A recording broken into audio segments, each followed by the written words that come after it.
Okay, so thank you for coming tonight. Welcome to Niall Walsh, and he's going to present. His title of his presentation is "Literature as a Pedagogical Resource." He was from the LILT SIG, which is Literature in Language Teaching, and it's related to that. But now he's in the Materials Development SIG. Okay, so thank you very much for coming. I'll hand over to Niall. Okay, thank you very much, Brent. Thank you very much, Brent, for that. And thank you to everyone for coming to tonight's presentation. I think they might call this the graveyard shift at JALT, the last presentation of the day. So I hope you're not too exhausted from the day's events. This presentation will take about 20 to 25 minutes. And hopefully you'll take something away from the presentation, the research that I carried out. If not, I know the Irish accent has been voted the sexiest in the past few years, so maybe you can just switch off and listen to that if you're not interested in the presentation. My name is Niall, and I'm from Nagoya University of Foreign Studies. And this is my presentation, Literature as a Pedagogical Resource.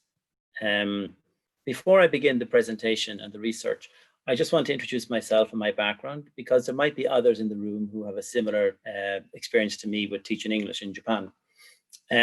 So when I first came to Japan, I worked as a language teacher in a eikaiwa, or language school. And after that, I moved on to working in junior high schools as an ALT and elementary schools as an ALT. So I was used to teaching language where students communicated with each other, the communicative language teaching approach to teaching languages. So I wasn't quite comfortable teaching literature at that time. So I am a novice researcher in literature as a language in a language classroom. So please do be gentle with me. If we have experienced teachers in here with that, please do be gentle with me. Yeah, I worked in junior high school and elementary school, but 6 years ago I began to work in a school for returnee students and children of international marriages here in Nagoya. And at that time, when I began working there, part of the curriculum was to teach literature to the students. And to be honest, I had my doubts about my ability to teach literature to the students. And I also doubted as well whether it was beneficial to the students. What could they get from it? I had this image of when I was in school, literature being taught by my teacher at the front of class, yes, and just giving a lecture for 45, 50 minutes to us. Yes, and most of the class would be falling asleep, switching off. So that was my image of literature in the language classroom. Yeah, but I had to teach it. So one thing I do pride myself in, I try and immerse myself in the context of my teaching. So whether it's junior high or elementary school students, I try and figure out ways to approach the subject material and to deliver lessons to them in a beneficial way. So I did the same with literature. I had to teach it, so I did a bit of research in it. And what I found out was, while Ireland was embroiled in the Easter Rise in 1916, literature was the uncontested source discipline for teaching of modern languages 100 years ago. But in the years since then, we've had new methodologies with teaching. For example, we have the grammar translation model or the direct method. And in recent years, we have the communicative language teaching method and also class-based learning. So recent years, literature has kind of fallen out of favor with language practitioners. And even so much so that some experts in the field reckon that has no special status in achieving language proficiency. And to be honest, this was me. Yes, I believed this also before I began teaching the language or literature in the classroom. But recent years has seen somewhat of rehabilitation in literature.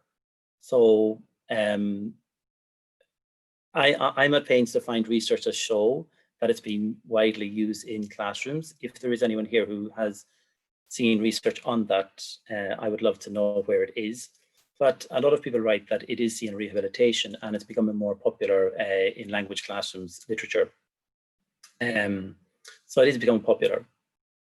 However, though, as I was researching for my teaching context, I was very surprised to find out that there was a positive empirical evidence that validates literature's inclusion in the language classroom. Because you have two sides arguing, it is quite controversial. You have two sides, one side argue for and the other against, and quite strongly too. But you would imagine that the argument should be based on fundamental research, but there's lack of research in this area in the language classroom. So that inspired me to do a little bit of research into it, my own curiosity, and also to help my students. I wanted to validate this, if literature actually did help my students, or if actually it didn't really help them at all. So that spurred me on to do this research on literature in the language classroom. Of course, why literature? So when I was researching literature for my own teaching context, I read lots of books and published and papers on this topic. And of course, there are benefits to literature in the language classroom. For example, language learning is an obvious benefit. So as students engage with the text, they can learn vocabulary and hopefully internalize the vocabulary and later produce it in conversation. They can also see authentic language in use. Again, they can see idioms or metaphors or collocations and so on and so forth. So it is authentic language. Another benefit is it builds awareness of cultures. Students, through reading a book, they can learn about different cultures in different countries, or even if it's a book published in Japan, they could learn about some of the old culture of Japan too. And another benefit is cognitive development. So as students engage with the text, they will come across certain themes and topics in there, and hopefully that will activate their metacognitive processes, and they will engage with that and develop themselves maybe personally from the engagement with the book. So these are some of the benefits of literature that I found from my own research. However, as I said, there are dissenting voices against literature, and the chief one is Edmondson, 1997 here. But Edmondson does argue that it has no special status over other teaching materials, which is a valid argument. So what benefit? Why is literature special compared to, for example, textbooks or course books or other material you could use in the classroom? Yeah, so it's a valid argument from Edmondson. Also, literature can be perceived as being too difficult for students. I think the image of literature is the language can be very archaic, and it can be very abstract in nature as well. So students might find this hard to process, and which in turn leads to demotivation in students, especially with lower level students. They'll become very demotivated if they can't understand what's happening in the classroom. Again, it's a valid argument against literature as inclusion. And also this one here, it's seen as a luxury item. And I think if we're being honest, maybe a lot of language teachers might see it as a luxury item, literature. But Orr observed this from teaching or from training teachers, language teachers, that our repeated comment was that it was seen as a luxury item, essentially, or non-essential in a language classroom for gaining proficiency. And again, while I was doing my research for my students on how best to teach literature, I came across this book by Carter and Long, this seminal book, which I would recommend to people who are interested in teaching literature. And in this again, Carter and Long talk about 3 models for literature's inclusion. The first one is the language learning model. Then we have the cultural model and the personal growth model. So Carter and Long do outline these 3 models for including literature in the language classroom. But again, I wasn't sure of this because of the lack of evidence and, supporting these claims. So I wanted to explore this in more detail. So I began to think about research into this area and to examine whether these 3 things are valid reasons for including literature in the language classroom. I was very fortunate in, I currently work in a University of Foreign Studies, but this research was carried out in my previous job as a high school teacher, as I said, in a school for returnee students and international marriage children. So I was very fortunate in a sense. The school were very accommodating and allowed me to do some research there. And the class that I had, that I did the research with, were, there was 20 high school first year Japanese ESL students. I say ESL, English Second Language, but they were quite bilingual. The students, they had ACAN, most students had ACAN grade Pre-1 or B2 of the Common European Framework. So the level was quite high in the class. Some students had ACAN level 1 in there. Maybe I think 2 students had ACAN level 1, but most had Pre-1 or B2. So the language proficiency was quite high, which allowed me to explore this area in greater detail. The book I used was a graded reader, Pride and Prejudice, Jane Austen. I did not choose this material, which it was already prescribed by the curriculum, so I had to teach this material, and it wasn't my choice. The study was conducted over a 16-week period and 31 50-minute classes. It was in the second semester of last year when I finished up there, and continued into early this year. The class itself, I just give a bit of background to the class. So I started teaching at this school 6 years ago. And as I outlined before, I was quite nervous teaching the student literature. I didn't have confidence teaching it, and I thought it would be difficult for students. So a lot of the time in my first and second year was spent just reading in class.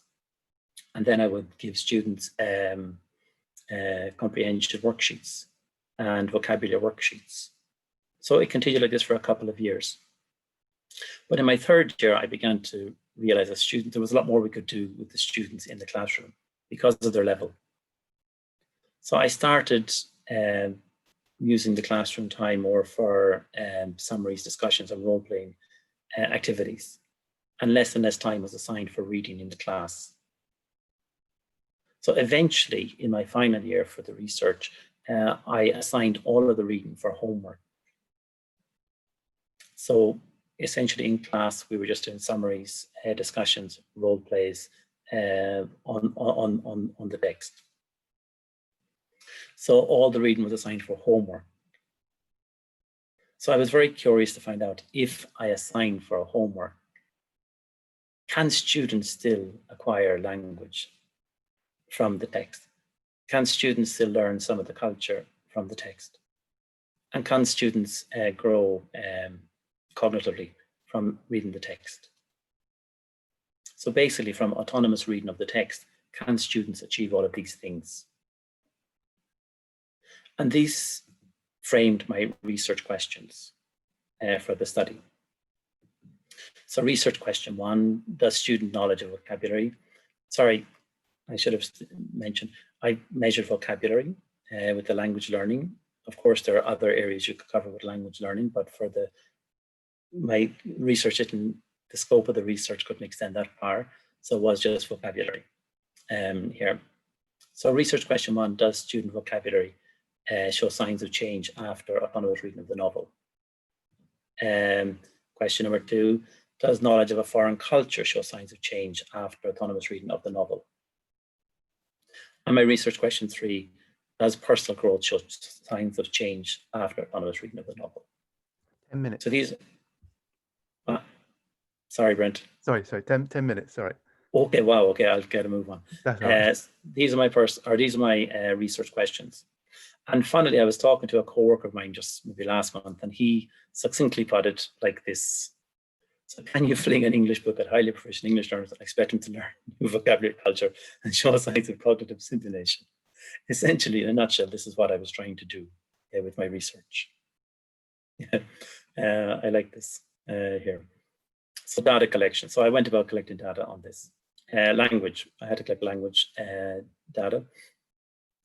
So I did this through vocabulary matching activities with higher frequency words, pre and post reading every 7 chapters. List established from previous year students.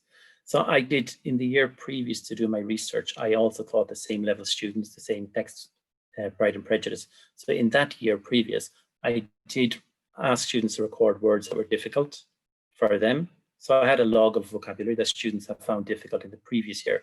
So I based my research, I used those words in my research, and we had a matching activity. So this is an example of some of the matching activities that we did for chapters 8, 14, and then post-reading 8 to 14. These are some of the words that appear in the book here. And these are some of the higher frequency words that describe the words or are synonyms for the words. And then post-reading, the same again, 10 words here. Culture. Again, cultural statements about the time period of this book. So the late 17th, 18th, early 18th century. Pre and post reading of the book. These are them here. These cultural statements came about through consultation with my co-workers in the school who had experience teaching the story also.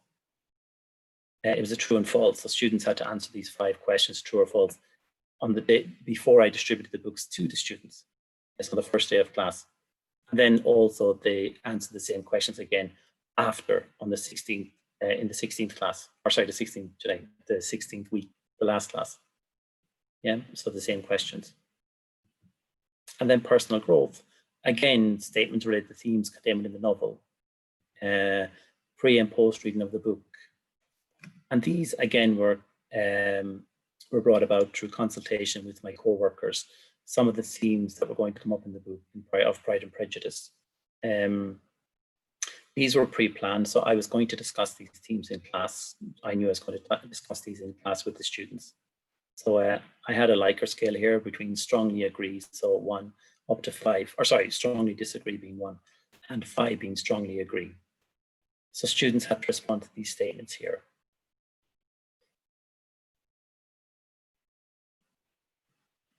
Okay, I'm just giving you a couple of seconds to have a look at the statements.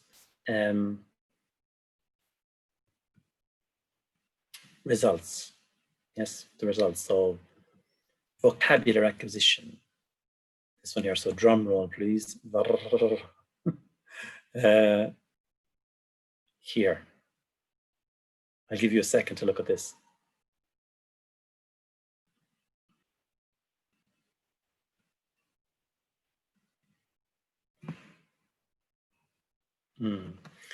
These are the results from students autonomously reading the book at home, or pre-reading and post-reading of the chapters. So as you can see here, before, on 2 occasions, the students scored better, yes, before reading than they did post-reading. But on the last occasion, they scored better. This is the average score for the class, yes. They scored better post-reading, which is quite interesting. Cultural acquisition here. Again, these are results from this one here. These are the correct answers that I was looking for. True, true, false, false, and true. Before reading, so this didn't change. The social status was very important around the end of the 18th century, so students knew this. The score is the same before and after. Sorry, can you see that? This one did change, so students seem to acquire that knowledge from reading the book. This one here improved greatly. I'm sorry, I'm using my cursor. This one improved greatly. So students learned this from the book. And this one didn't improve, it became worse. And also this one here also became worse. Yeah. So after reading the story. And then personal growth. Yes. Here, remembering this was on a Likert scale, so 1 being strongly disagree to 5 being agree. These were students' responses to the statements I gave them. So again, we don't have much time to go through them all here, but for example, I'd be able to fall in love with someone whom I overheard say they are not physically attracted to me. Yes, this is one of the discussions we had in the class. So before that, more students disagreed. And then after, more students maybe said, maybe no, I probably could fall in love with someone who I heard say that. Yeah. Again, here, I can judge someone. This is a theme we covered in class about judging a book by its cover. And I can judge somebody without ever speaking with them. Again, Pride and Prejudice, if you're familiar with that, there is a lot of judging going on in that story. And again, it changed as well. So there's quite a bit of change here. The last one here, people can marry someone even if they do not love them. This one here, again, before 2.35, and then after this one increased a lot. Yes. So more students agreed, yes, maybe they can marry someone, even though they don't love the person, they can marry someone. There are reasons why they might marry someone. Some examples from the students here, some before this one here, love someone I've overheard say they're not physically attracted to me. Before, no, because I won't love someone who I overheard say they're not attracted to me. But then after reading Pride and Prejudice, I learned that even if the person is attracted to your looks, they might still love you. For example, Elizabeth and Darcy. Yeah, so this was student 2 had this comment here, before and after. I won't show you them all because I'm looking at the clock here, but there was quite a change in the students' reaction to the story, in their metacognitive processing before and after reading the story. So my research questions answered. Does knowledge of vocabulary show signs of change? Yes, but not always positively, as you can see from the scores there. As cultural understanding show signs of change? Again, yes, but not always positively. They don't always learn. And then the final, does students' personal growth show signs of change? Yes. Yeah. Yes. Yeah. Or coming back to my friends or my co-workers, can you fling an English book at a highly proficient student? Probably not. Yeah, probably not. Probably not. Implications. Yes, here, this is a big one. So we cannot assume that autonomous reading will increase vocabulary awareness from this study anyway. My study is very limited, yes, but from this study here, I could not assume that it will take place autonomously. Teachers will reinforce vocabulary to assist with acquisition of language. Obvious foreign cultural understanding can be acquired, but less might need to be explicitly taught to students. Cognitive assimilation can occur with minimum teacher input. The limitations of the study, the sample size was small. Yeah, it was a very small sample size, only 20 students. My students had a high level of English proficiency. It'd be interesting to see how this performs with students of a lower level. Did they read the book? I don't know. Did students read the book? I couldn't check that. All the reading was done at home. Students may have already been aware of the foreign cultures because they had lived overseas themselves. Cultural statements could have been known from their own culture. Sorry, that was, yeah, there's some of the implications, or sorry, limitations of the study. But as I conclude with just a couple of minutes left, I'm watching the clock here. This one, I flew through this, but if it's going to be made available, hopefully you can have a look at it again somewhere if it's going up online after this presentation. But basically here, as I said, I want not so much, my research findings are not going to change the world. Yes, I'm aware of that. But what I do want from this research is to kind of stimulate a conversation among language practitioners and hopefully encourage people to do more empirical studies into the value of literature in the language classroom. And once we have that, then we can assess correctly whether, yes, we should include it in the language classroom or whether we should not include it in the language classroom.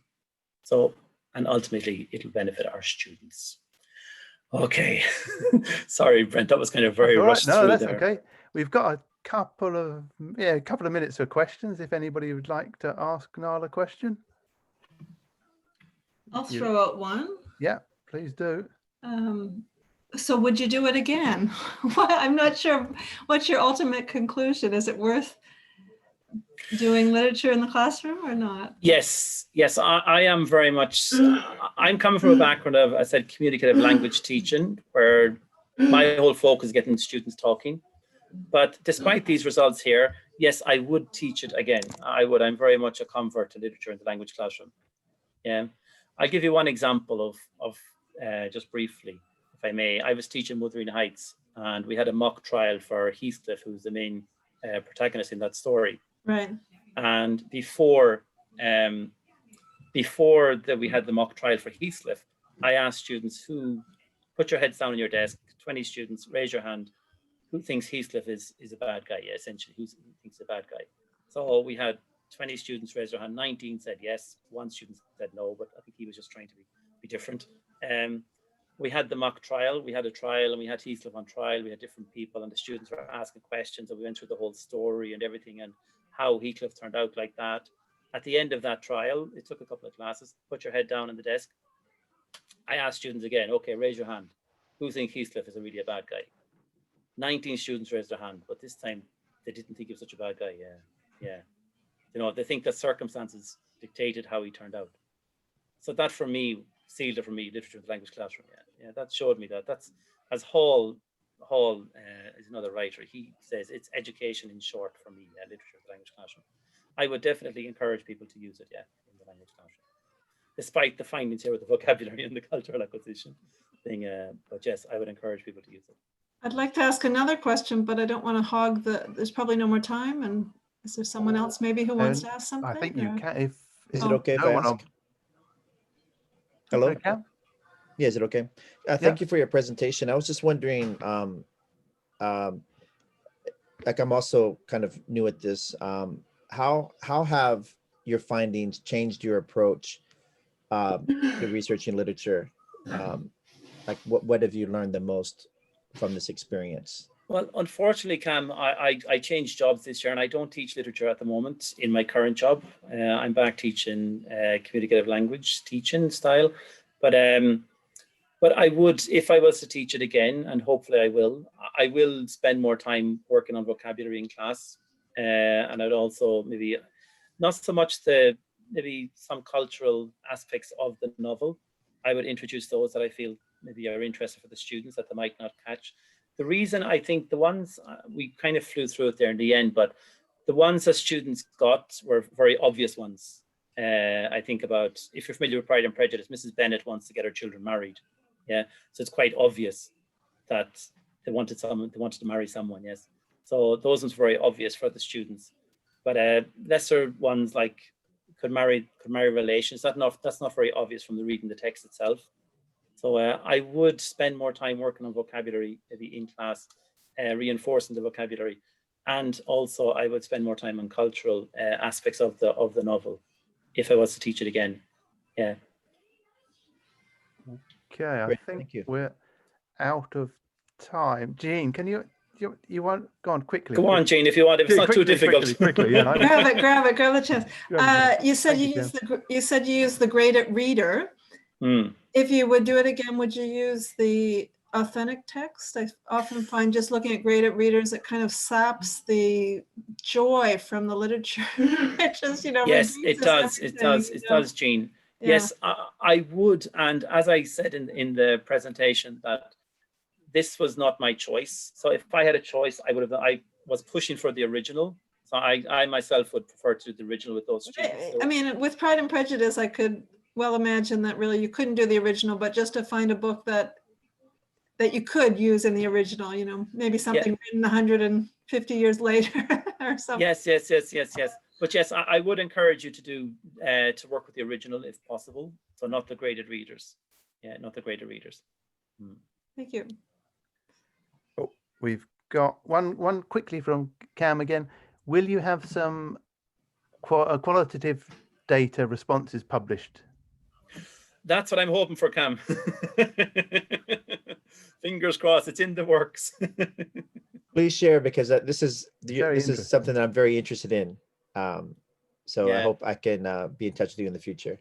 This is something of course I'm interested in, but I'm also very interested in seeing teachers' attitudes towards literature in the language classroom, because there are lots of published papers saying that it's becoming more popular in the language classroom, but I can't find the data for that to support that.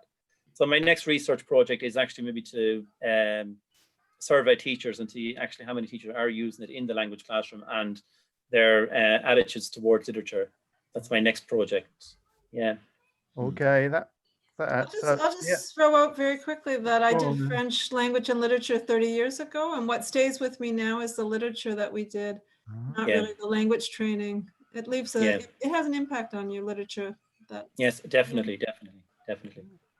Right, thank you very much. Some great questions at the end. I think these presentations are too short. So that's very interesting, Niall, and a great way to finish the day. So thank you very much. Thank you very much too. Just a couple of announcements there. You probably won't have a chance tonight, but if you come in tomorrow or Monday, there's the EM room. You can go there and look at the publishers. And also there's hangout rooms are available throughout the day tomorrow. So, okay, so thank you very much again to Niall. Oh, I forgot, sorry, it's ridiculous. Could you switch on your mics and give Niall a great round of applause, please? Yeah, good job. All right, I'll give myself a tap on the back here as well. Okay, right. I like that. I'm very useful and too short. Yes, next Switch time off I'll the have to try recording. longer. There we are. Thank you.